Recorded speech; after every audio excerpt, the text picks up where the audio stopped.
Hello, introduce yourself, your name, where you from, and how you feeling today. I'm Jonas Black. Well, my name is Jonas Hammond. I go by Jonas Black.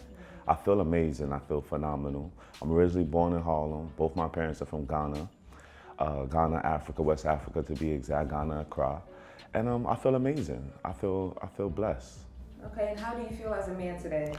Man, as a man today, I feel tired. We gonna get into that. We gonna get into that. But as a man, I feel strong. I feel confident. I feel happy. Yes. I love that. So we're gonna get into your childhood. So talk about your environment, the household, school. Okay, so growing up in Harlem was very fast paced. By the time I came out into the world, my parents kind of separated. So I was in the house with me, my two sisters, and my mom. So I dealt with a lot of women growing up in the house, the only young boy. Growing up in Harlem was fun. I grew up on 145th Street in Amsterdam between 145th and 144th. It was live, it was a lot of things going on. I picked up a lot. By the time I was about 11, 12, my mom had to ship me out of there because things were just getting a little bit too, how would I want to say, too easy access. Everything was just coming to our hands. So for my safety, she ended up moving me to Worcester, Massachusetts. I ended up moving to Worcester. I gotta say it like that because that's the accent, Worcester. It's about 2.5 hours away. Worcester changed my life for me. It slowed me down. It gave me the environment that I needed. It was a 2-household family, my aunt and my uncle. Shout out to them. They took care of me. They slowed me down. They gave me some household morals. They gave me some family morals. They instilled the African culture in me, taught me everything about myself, and I really found myself. So from the ages around 11 to about 15, I learned the language from where I'm from, which is the Ghan language. My dad is a Ndangbe. I learned a little bit of the two. I learned about food, the culture, how the mannerisms, how to give respect, how not to use your left hand. Just so many things that I wasn't getting because living in Harlem, moms had to work, dad had to work, sisters and everybody going to school after school programs. So I had a lot of free time. I was into sports, basketball, football, track. I excelled really well in Massachusetts with basketball. I was known for, my basketball abilities for a while. Then I moved back. I moved back to New York. After my 9th grade year, my mom bought a co-op up in Westchester. So, I was excited to come back home, but I kind of miss being, you could just close that one, sorry. I'm gonna keep going. Yeah. I kind of miss being back home with her. So I was excited to come back. So I moved back home to Yonkers about 2001. I finished our high school here in New York. It was fun. I built a whole new family, so it was just amazing to meet a whole new set of people in Westchester. Me coming from Harlem, you think that anything past the Bronx, it's outside of New York and it may not be as diverse or urbanized, but it was a shock to me to go and see like, what, this is just like Harlem or any other borough, per se. And I enjoyed it a lot. After that, I moved down to Atlanta, went to college and became a man, started my company. Went from the teenage boy to a grown man living on my own, paying bills, started my own photography company. I did pipe and drape for a long time. I learned a lot of skills set down in Atlanta, just a lot of stagehand work, so much. And 10 years later, I started into the film industry. I got into the film industry and now I'm here. That's a journey. Yeah, it's a little bit of a journey, yeah. So how did that affect your mental health daily, and were you allowed to express your emotions? Oh, how did my life affect my mental health daily? It's amazing because I thank my mother for setting the environment for me because she knew more than I did what was best for me. When she moved me from Harlem to Massachusetts, I didn't understand what that move was. I kind of was upset because I kind of felt like, why can't y'all just be a little bit more responsible? But she had to do what she had to do at the time. And her changing my environment allowed for me to move ahead faster in life. And actually, it slowed things around for me so where I can catch up and keep up with things. So my mental health got better every time I left New York, and I excelled every time I left New York because I realized the fast-paced, loud noise, just not being around peace messes up my daily functioning. You know, I'm not as accurate, I'm not as sufficient.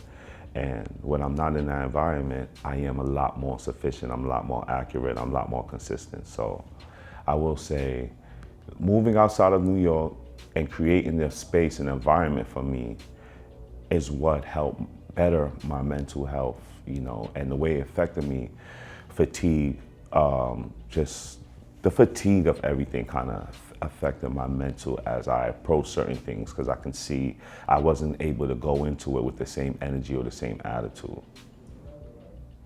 And was your father present in your life? My father was very present. You know, it's funny you mention this because I had to realize that I didn't realize I wasn't born out of wedlock until my mother passed away and we went back home to Ghana, and you know, we had to sit in front of the family. And when we got there, they started questioning him like, oh, so you guys divorced in America, you didn't bring her back here to divorce her because you know you did it cultural-wise. You can't divorce somebody uncultural-wise. So you guys are still married, you are responsible. My dad was responsible for my mom's entire funeral. He was responsible for a lot of things because they were still legally married. Me growing up, I'm thinking like, oh, they divorced, they had this whole thing. No, they were still together, and I was never born out of wedlock, which kind of shifted my mental approach on things, because I think I created, at a time as a child, I think I created a barrier that wasn't there. Like, oh man, my parents had me out of wedlock and this, that, and the third, whoop-de-whoop. But no, my dad was there, he was present my entire life, no matter what. He was always around, always accessible. Oh, that's good. Did you have any other father figures? Absolutely. My uncles, all my uncles, no lie. Uncle Teddy, first off, let me start like Uncle Joseph, Uncle Isaac, Uncle Teddy, who else is there? Uncle Albert. Those are the 4 Afutu brothers from my grandmother's side, which is the Afutu side of the family. They shaped, whipped, molded, and helped create what we have today in Jonas Black. I love that. Yes. And would you feel comfortable talking to your dad or any of your father figures about your mental health? Absolutely. I would talk. They talk to me about it all the time. My uncle Joseph was a therapist, and I didn't understand what that was. So the talking that he gave me, the talking lashes that he gave me as a teenager that I thought was lashes was actually like, it was like mental health talks. You know, he was just encouraging me. Like sometimes he would notice like I would get stuck in the morning in a daydream, and he'd be like, bro, you know, he would speak to me about movement. He would speak to me about not getting stuck in my mind and moving forward. So I had a lot of environments with my uncles where they were speaking to me about mental health, because moving from New York to a place like Massachusetts, they think we all need mental health. It's a culture shock. Yeah, it's a culture shock for sure. And you don't have a lot of the etiquette that these certain places have. And I learned, you know, a lot about just different people in different states, in different environment. And I was able to pick up a lot of life skills through that too. So it definitely helped with my mental. They helped me with my mental tremendously. Oh, that's great. And do you see, based on your upbringing, do you see yourself as a dad? Absolutely. Absolutely. So you would change your mindset for your kids just based on your upbringing? When you say change my mindset, what do you The mean? way you grow up, or like Absolutely. the certain things your father did that you wouldn't do as a parent? Absolutely. There's certain things that I wouldn't do, and there's some things that I would do, and there's some things that I know that I have to do. You know, being a child and judging your parent is different from when you're an adult and you realize the responsibilities that your parents had to take on, you know, to make sure that everything was as sufficient as it was for you, you know. So I give them a lot of credit, more credit than I ever gave them, because they deserve it. So entering adulthood, what are some challenges you face? Paying bills on time. I pay so many fees, and I've been paying fees my whole entire life because I think I didn't have that discipline, that financial literacy discipline, you know. But I've gotten much better. Okay. Is there anything else, like, did you do like any silent treatments when you were hurt? Procrastination? Yes, procrastination for sure. Commitment? Starting my photography company showed me how much procrastination can really affect your life. Sometimes I do fight the mental procrastination in the mind state of, you know, thinking like, all right, is this good enough dang, I didn't get the right approval that I needed, or is somebody gonna, shame my work?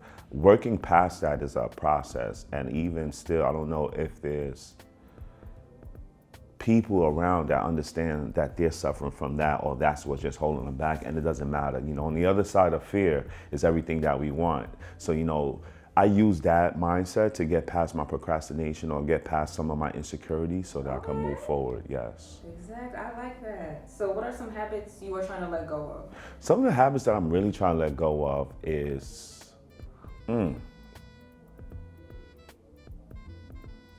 think I have a habit of being too humble at times. And I feel like I'm past that stage in life where needing to be humble to approach a situation. I think now, personally, I need to be a lot more confident within my work and the way I present myself, because my work is good enough. I think there was a time where I didn't feel my work was good enough because I didn't get the same schooling or same environment within within the culture of like media and photography like other people did. I kind of been self-taught, so it's a lot of insecurities. No tutorials. Oh, okay. I've never been able to sit in front of the computer like that to just study. It's all been on hands. People that I speak to, I ask them certain questions at work, figuring things out, seeing how things apply, and a lot of like just run and gun test you. Okay. Are there any beliefs about yourself that are limiting you and your future goals? That are what? Are there any beliefs about yourself that are limiting you and your future goals? Yes. Ooh, sometimes I feel like I'm not good enough, right? Or I'm not tall enough. Oh. Or I don't got the hairline, right? And then there'll be something very minute that God puts in my life, very small, that just erases these things. But these things come and go. Had these things not been in my environment, in my mindset, I feel like maybe I'll be a lot further on. But just to throw some of those things out there, sometimes I feel like I'm not enough when I'm more than enough.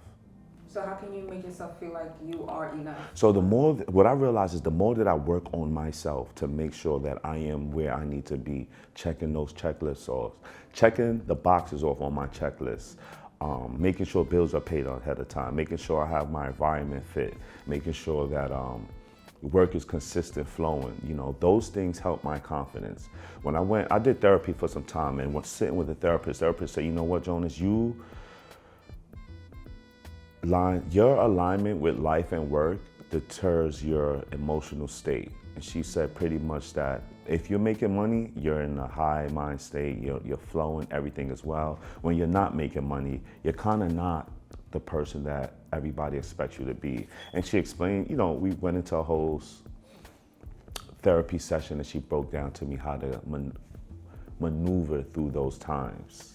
And just by understanding that you are who you are, no matter what, whether the sun goes down or up, you keep that same energy because you are attracting what you want consistently.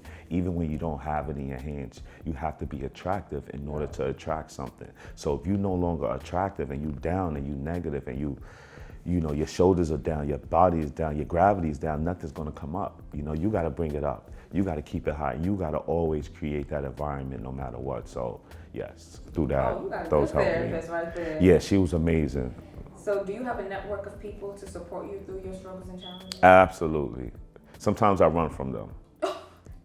Because sometimes you don't want to hear what they got to say. So it's like, I don't want to talk to her. I don't want to talk to, too truthful, or it's not what I want to project. And I appreciate the circle of friends and people that I have, from my sisters to some of my coworkers, to one of my best friends, Danny Parat. It's funny, he has a radio station that I'm on with him now, 90.3 FM, the Voice of Harlem. And he also has a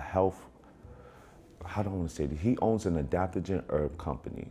A lot of his products to help the brain, help the body, just help you heal overall. And with these adaptogen herbs, they adapt to the imbalances in your body to help you become stronger and better in places that you may not know you need it. Oh, shoot. Yeah. Okay. So these are the people that are around me that I appreciate anytime I'm feeling down. Hey, Danny, I'm feeling fatigued. What do you got? He might recommend me some ashwagandha or astragalus or some goji berry or something that will help boost my energy from the inside so that I could release some more positive chemicals within me, and then I can maneuver through and get through the day how I need to get through it. So everybody has their own little superpower that they add to me to make me Who you are today. yes, unstoppable. Oh, unstoppable. Okay. Yes. And as a man, do you feel safe in this world today? Absolutely. As a black man? I feel so safe. You know why? Why? Because I am the safeness. I create the safeness. Do you feel safe is the question. Because as a black man, my job is to make sure I stand here bold, 10 toes down, and protect the women and children in my environment. So yes, some things come around and it does shake us up a bit, but I know if it's time to go to war and if it's time to stand up in my community, if I am equipped with the right mindset, I have the right articulation of words to put together, I'm equipped with many levels of artillery protection because I have prepared myself for different environments, different situations. As a man, our job is to find a solution. So I will never be afraid because I know that if I step forward with a mustard seed of faith, that's all I need to do to conquer whatever it is that I need. And I apply that every single day. So therefore, I have no worries. Anytime I create that worry, that's when things start to slow down. Oh, I yes. love that mindset. And do you feel like social media plays a role into men's mental health? Absolutely. You see how I did that? That was from social media. That was a character from social media. Yeah. And because I am into media and I understand programming and I understand, you know, the emotional mind state behind the camera and what it does to certain people in front, more and more I'm starting to realize how bad social media is, you know, how... Since 2020, actually. Because Oh, when yeah? everything got online, digitized. Absolutely. I want to say I've been on social media, obviously, since like 2006. MySpace, Skonex. There was a site called Skonex for high schoolers before MySpace and Facebook. We was on there, and it was an addiction. Before there was drama, like how we see like these reality TV shows on Skonex, and MySpace was the same reality TV, and it kept us in a loop. It kept us talking about things that wasn't conducive to our lifestyle. It's not conducive to our everyday living. It doesn't help elevate us, you know. And I realized with social media, it kind of does the same thing.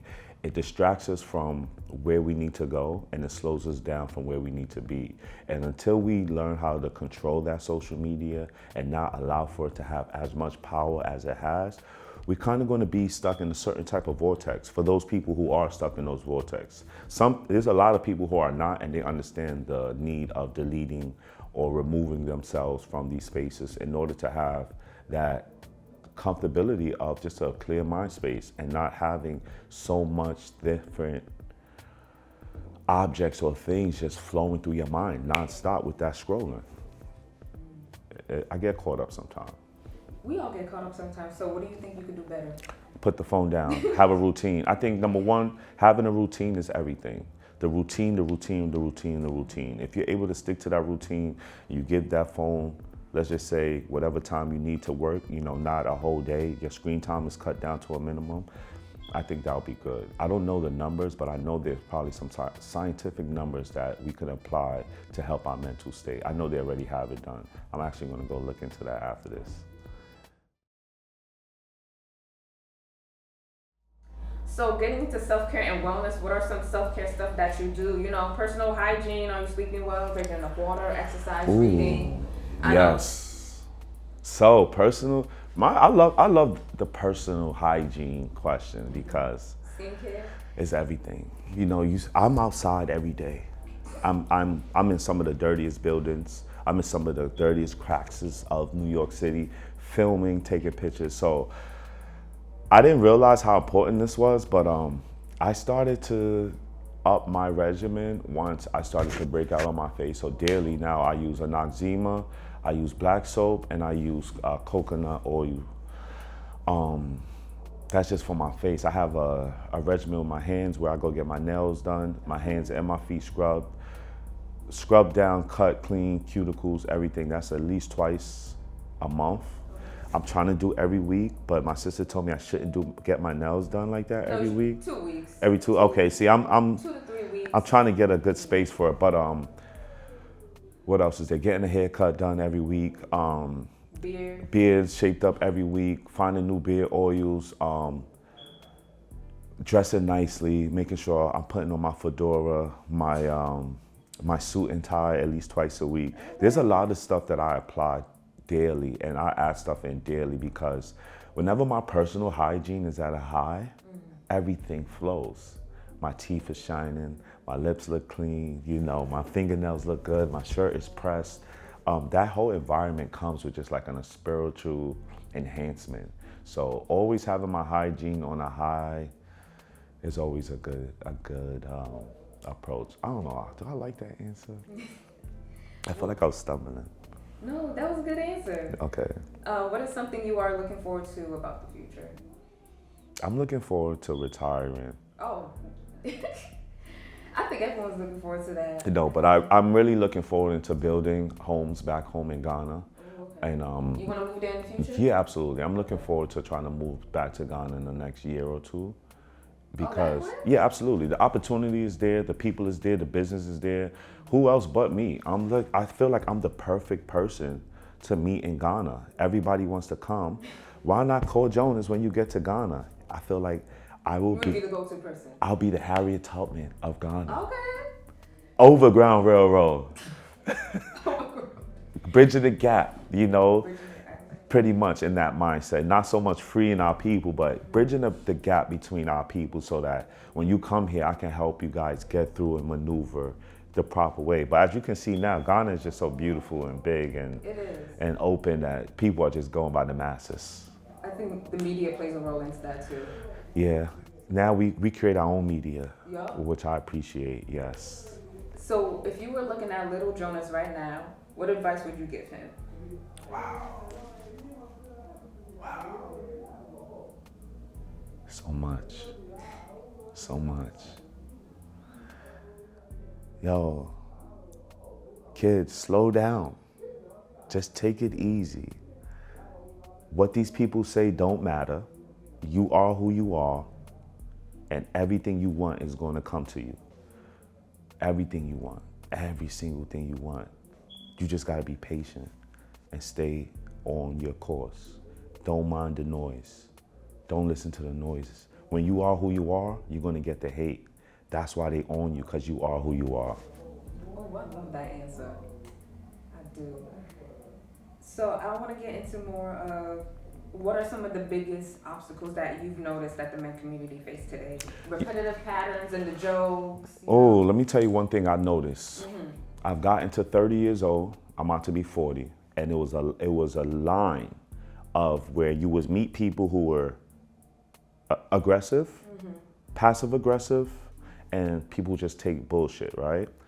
And what I realized with that perspective, this is my perspective, is men get to an age where there's a lot of things that are being dumped on them and they don't know how to distribute or maneuver the workload to where it's beneficial or they're able to take care of the workload. And it just creates a grumpy environment. You see people with short fuses. And I've noticed that from 30 up until now. Prior to that, in the beginning, you look at these older men and it's like, yo, why is he so angry at work? Like, we here, it's a beautiful place, we're making money, like, it's not that serious. But I found myself being that guy, being frustrated, being short-tempered, and being short-fused because of the daily in and out, waking up, going to sleep, not taking care of myself, not giving myself, not loving myself, but always giving. And sometimes we forget to give ourselves. So I think the most important thing is to every single day give yourself more than anybody else before you can give yourself more before you give anybody else anything, and that will help as you grow. What was the question? What are some of the biggest obstacles that the men community face today? Biggest obstacle I think we face is the environment that we feel I feel like the biggest thing that we face is that we feel like there's a lack of environment for Black men where we get the love that we deserve. I wonder if I put that right. I feel like there's a lack of space for Black men to feel appreciated and loved, yes, in that environment. So you, as a man who went to therapy, why do you think a lot of men, even especially like elderly men, why do you think they avoid therapy? Because it was a setup back in the day. Yeah. You go to therapy, now they got you on medicine, you know, anything. Ooh, don't get me, you done triggered me. Ooh, let me take a deep breath. You know what it is for me within our community? Mm-hmm. They lied and manipulated a lot of things so that we don't take that course, so that we don't maneuver to that. You know, they created this image, this propaganda that taking therapy, you know, you risk the chances of losing your job, losing the people you love around you, and being called crazy. But going through therapy for me was like learning how to shoot a jump shot. It was beautiful. And help you get to the root of the problem. She showed me how to write. It was like, wow, I just came out of the dark and now I'm writing. It was just that simple, but it was just that beautiful at the same time. Not knowing that you needed this, not knowing that my brain has things that I don't know how to control, but there's a professional out there that knows what I'm going through. And I don't have to over-explain. I don't have to try to get them to understand what as long as I listen and I apply what this professional is telling me that I trust, right? It's all about finding somebody that you trust, right? It will unlock so much for you to maneuver in this world, because a lot of things are smoke and mirrors, and we create a lot of the stuff in our own mind. A lot of the things that we dislike, we create in our own mind. It's a perspective.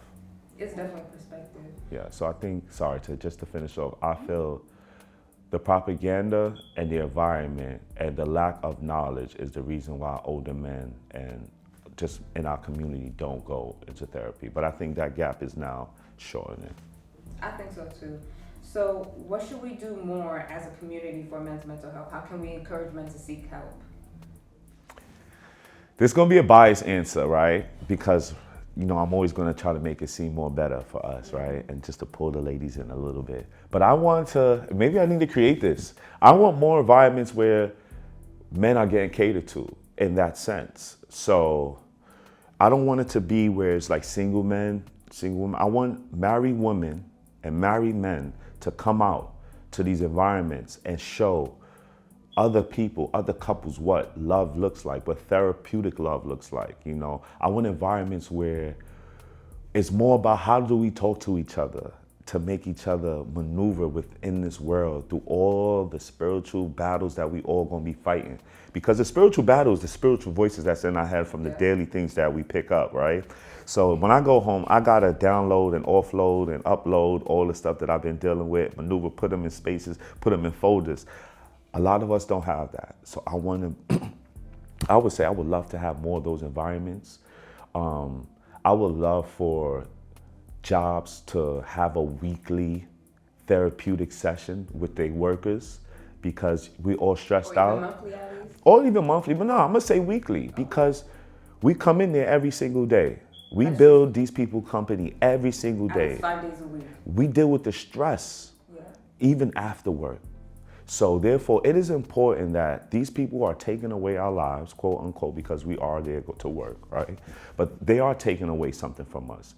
I think the minimum they could do is put something back into us.